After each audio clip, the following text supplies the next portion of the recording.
Salut à tous, on se retrouve aujourd'hui pour parler du Real Madrid dans ce lundi 27 octobre et on commence bien évidemment avec le Classico qui s'est joué hier après-midi du côté du Bernabéu entre le Real et bien sûr le FC Barcelone. Score final 2-1 pour le Real Madrid, donc un but de Kylian Mbappé, un but de Jude Bellingham, donc l'après-midi a été parfait bien sûr pour le Real Madrid, une victoire logique et méritée, il n'y a rien à dire, j'ai regardé le match, pour moi le Real Madrid mérite sa victoire l'oral. Et l'équipe qui a eu le plus d'occasions, qui a été la meilleure sur l'ensemble de la rencontre. Le Real Madrid a eu le plus de XG contre Barcelone de toutes les équipes au cours des 4 dernières saisons. Donc les XG en gros, quand tu as 1 de XG, c'est-à-dire que tu mérites de marquer un but.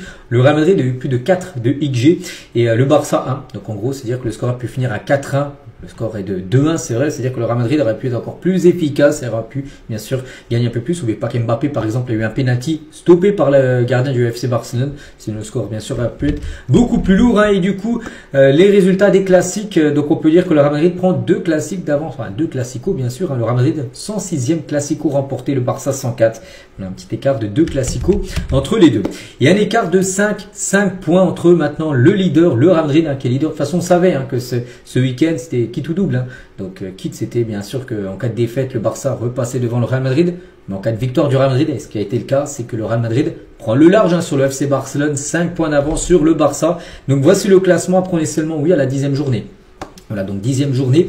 Donc ça fait ça fait 27 points. Donc le Barça 22 points notés 10 journées. Donc on se dit une journée, enfin un match, tu prends 3 points. Sur 30 points possibles, tu en as pris 27 en Liga. Seulement 3 points perdus, c'est la défaite contre l'Atlético Madrid. C'est la seule défaite, sinon que des victoires pour le Real Madrid. Le début de saison est très très bon. Je pense que beaucoup de personnes auraient signé bien sûr pour un début de saison comme ça.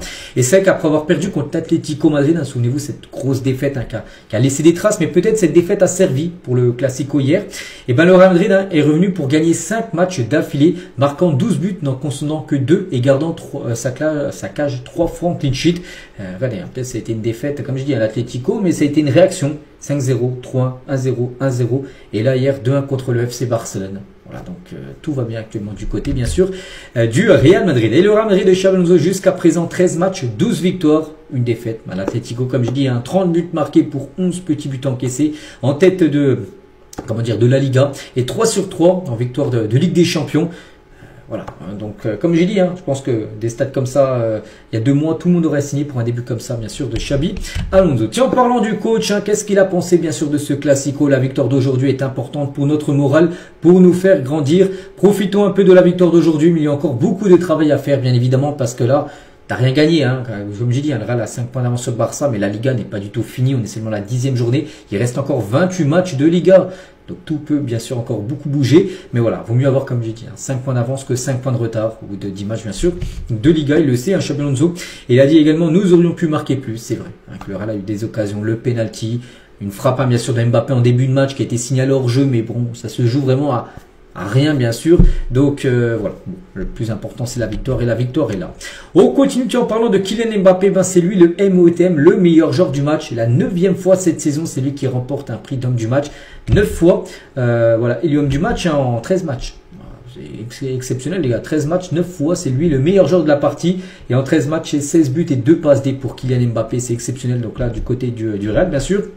Et après son but à marquer, la célébration de Mbappé, c'est le pouce les gars, était pour un membre du personnel du Real Madrid qui attend un bébé. On peut voir, voilà, c'est cette personne, je sais pas comment il s'appelle, peut-être Willy Zurdo, qui a partagé ça sur son compte Instagram. C'est pour ça qu'Mbappé a célébré bien sûr, c'est pas lui qui attend un enfant, c'est plutôt une personne dans le staff bien sûr du Real Madrid. Il a voulu célébrer comme ça Kylian. Et c'est qu'Mbappé sur ses 5 classicos depuis qu'il a rejoint le Real Madrid, et c'est 6 buts. On sait que voilà, le 5e classico a été une victoire, les 4 premiers ont été des défaites, mais il avait marqué quand même. Donc là c'était le but de ce week-end bien sûr, mais le 11 mai 2025, bon défaite, mais triplé quand même de Kylian Mbappé. Le 26 avril, ça avait été un but également. Le 12 janvier, il a également marqué, malgré la défaite. Là, c'était en Super Coupe d'Espagne. Donc, voilà, sur 5 classicos, il y en a seulement un. Il n'avait pas marqué son premier qu'il a disputé le 26 octobre 2024. Tiens, il y a plus d'1 an. On continue toujours avec Kylian.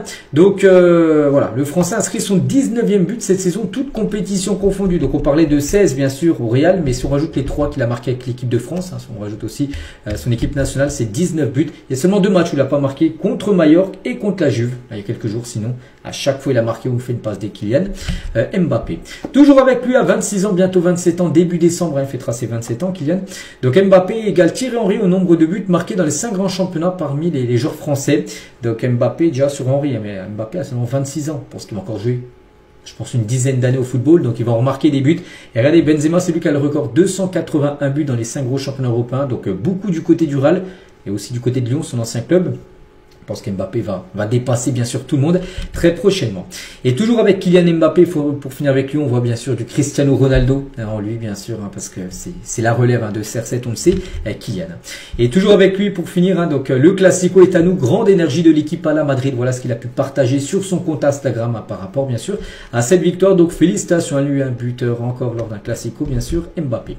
On continue avec Jude Bellingham, donc lui aussi un gros match, il aurait pu être l'homme du match. Bellingham, c'est que c'est Mbappé, mais ça aurait pu être ça peut être Bellingham, ça aurait pu être Vini aussi, qui a fait, je trouve, un bon match. Ça aurait pu être Militao, qui a été très solide défensivement. Bon, Bellingham, buteur, passeur D. Et regardez, la musique qu'il a mis Elvis Presley, un peu moins de conversation, en gros, un peu moins de paroles. Donc là, c'est peut-être même s'il ne le mentionne pas, c'est peut-être un pic envoyé à Lamine Yamal, bien sûr, qui a beaucoup parlé, vous le savez, avant le match.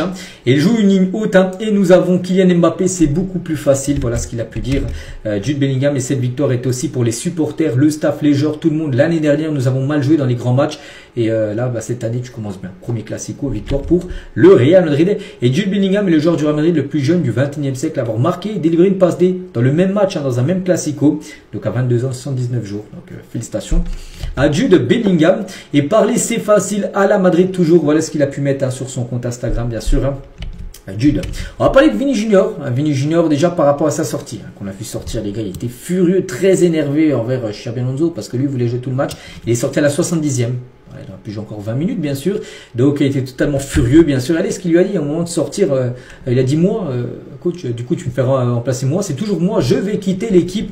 Mieux vaut que je parte. Il a annoncé, Xabi Alonso, ouais, vaut mieux que je parte, en gros. Bon, il a dit ça sous le coup de la colère, parce qu'il venait d'apprendre son remplacement. Je pense que maintenant, il pense pas ce qu'il avait dit, tout simplement. Xabi Alonso lui a dit, allez, Vini, bon sang. Et Vini, tout en rentrant au vestiaire, il a dit une petite insulte que je vais pas dire c'est quoi. Mais voilà, on peut voir qu'il était très énervé. Bon, après, on a pu le revoir sur les images, du match, que quelques minutes après il est revenu s'asseoir sur le banc, mais il s'est un peu calmé bien sûr Vini, mais il était très déçu bien sûr de sortir à la 70e. Et à la fin du match, voilà, il s'est embrouillé parce qu'à la fin du match une petite embrouille, on a pu voir, et il a fait se battre avec Lamine Yamal. Les deux, il y aurait personne pour les séparer, les deux seraient battus. Tu fais que des passes vers l'arrière, lâche Vini à Lamine Yamal, et Lamine lui a dit viens dans le tunnel. Voilà, pour entrer au vestiaire. Et là, le Brésilien court vers le tunnel pour retrouver Lamine Yamal. Il y avait beaucoup de personnes qui les ont séparés pour éviter, bien sûr, qu'ils se battent. Donc voilà, Vini était très contrarié par les commentaires de Lamine Yamal sur le Real Madrid. Ces commentaires ont été mal accueillis, bien sûr, à Valdebebas, comme j'ai dit. Quand à la Kings League, Lamine Yamal a dit que le Real Madrid c'était un club de voleurs, il se plaignait toujours. Tout le monde a entendu ça, bien sûr, du côté de Madrid. C'est pour ça qu'il voulait s'expliquer avec Lamine Yamal par rapport à ses propos qu'il a pu faire ces derniers jours. Et en parlant de Lamine Yamal, on sait qu'il a beaucoup parlé, bien sûr, avant le match. En tout cas, il est passé complètement à côté de son match parce que le Real Madrid l'a totalement effacé lors de ce match. Regardez, les stats catastrophiques de Lamine Yamal. 21 ballons perdus. Il n'a jamais réussi à passer Carreras ou peu importe Camavinga, peu importe les joueurs qui étaient dessus. Même Tchouaméni aussi qui a réalisé un gros match. Ils ont tous, bien sûr, canaliser bien sûr le joueur du FC Barcelone. Et toujours tiens avec Vini, à la victoire d'aujourd'hui, c'est grâce aux supporters du Real Madrid, et un message à tous les supporters, donc en particulier à ceux qui sont venus au Bernabéu, et nous en soutenons avec passion. C'est ainsi que se déroule le Classico. Il se passe beaucoup de choses sur et en dehors du terrain. Nous essayons de maintenir l'équilibre, mais ce n'est pas toujours possible. Nous ne voulions offenser personne, ni les jeunes joueurs, ni les supporters. Nous savons que lorsque nous entrons sur le terrain, nous devons jouer notre rôle, et c'est ce qui s'est passé aujourd'hui à la Madrid. Voilà ce qu'il a pu dire en zone mixte à la fin du match, Vini Junior. On va parler de Tchouaméni aussi, tiens, par rapport aux propos de Lamine Yamal, et lui il dit, ça l'a motivé. J'adore quand Lamine Yamal parle avant le match, cela me motive. Le match se joue sur le terrain. C'est bien de parler avant le match, mais la vérité, comme on le sait toujours dans le football, c'est sûr, bien sûr, la pelouse sur le terrain. Camavinga, tiens, nouveau poste débloqué, ailier droit. C'est que les trois joueurs français du Real Madrid ont été bons. Mbappé, bon, du match. Tchouaméni, gros match. Et aussi Camavinga, gros match au poste d'ailier droit. Camavinga, allez, nouvelle position débloquée. Lui qui peut jouer milieu de terrain, lui qui peut jouer défenseur gauche. Maintenant, il joue ailier droit. Enfin, il a dépanné en fin de match, ailier droit, bien sûr. Eduardo Camavinga. Félicitations à Dani Carvajal qui est rentré en fin de match. 200e victoire en Liga, voilà, pour Dani Carvajal, c'est un chiffre comme énorme. Et 200 également, mais une partie, 200 matchs là, pour Dani Ceballos. Hein, donc voilà, c'est pas le même, hein, 200 victoires en Liga et 200 matchs avec le Real. Bien sûr, on comptait aussi les matchs de Ligue des Champions, tout ça. Donc voilà, concernant ces deux joueurs qui ont reçu un maillot spécial. Les supporters du Santiago Bernabéu scandaient, bon, on peut voir le PTA avec le U entre le P et le T, vous savez. Hein. Donc voilà, Barça. Donc puis Hudsen leur a demandé de crier encore plus fort. Voilà ce qu'il a pu dire Hudsen. Hein. Aux supporters, bien sûr, du Real. Hein, insulté, enfin quand il y a un petit message pas sympa au FC Barcelone, hein. Et Raúl Asensio aussi sur le banc du Barça, hein, lui aussi, hein. À la fin c'était très chaud, hein. L'impression que tout le monde était prêt à se battre, hein. C'est fou, bon, c'est les classicos, c'est comme ça, hein. C'est même souvent comme ça bien sûr. Jude Bellingham à Thibaut Courtois, le meilleur de tous les temps. Courtois, grosse partie, hein, mon Will après un but. Mais voilà, il a fait vraiment une belle performance, bien sûr, Thibaut Courtois. À noter que l'autre gardien, c'est Lunin, l'a pris rouge à la fin du match. Il a reçu un carton rouge suite aux altercations. Donc le gardien ukrainien est allé vers le banc adverse, hein, le banc du Barça, avec une attitude agressive, hein, selon César Soto-Grado, l'arbitre du match. Voilà, donc du coup, il a pris rouge direct. À noter que Militao, Rodrigo et Vini ont simplement reçu des cartons jaunes à la fin du match où c'était très chaud. Mais Lunin a pris rouge. À noter que le Real Madrid fera appel du carton rouge de Lunin. Des sources du club disent qu'il est intervenu pour protéger Vini du banc de Barcelone. Voilà, ils ont fait appel, on verra après ça sera ce qui sera décidé en commission de discipline. À noter que l'ancien joueur du Real, Achraf Hakimi, maintenant qui joue au PSG, était présent pour le Classico. On peut voir qu'il est au Bernabéu pour regarder le Classico hier après-midi. Donc voilà ce qu'il y a à dire sur ce match. Voilà, donc je pense qu'on a fait le tour, bien sûr. Donc maintenant, focus sur les prochains matchs. 3 rencontres avant la prochaine trêve internationale. Donc tout d'abord, le prochain match, c'est Valence. Voilà, Valence, le premier, c'est samedi. Voilà, samedi, parce que Halloween, enfin le 31, c'est vendredi soir. Donc le premier, Valence. Le 4, c'est Liverpool. Et le 9, c'est le Rayo Vallecano. Et après, c'est trêve internationale. Et à noter que l'équipe reprendra l'entraînement seulement mercredi matin. 2 jours de repos. Donc aujourd'hui, jour off. Demain, jour off. On représente l'entraînement mercredi. On a donné 2 jours de repos. Un petit cadeau, bien sûr, par rapport à la victoire obtenue hier lors du Classico. Donc voilà ce qu'il y avait à dire. J'espère que ça vous a plu. On se retrouve, nous, bien sûr, demain. Demain mardi, on commencera à préparer, bien sûr, le match contre Valence, hein, comme je dis, prévu en fin de semaine. Bonne journée à vous et à demain.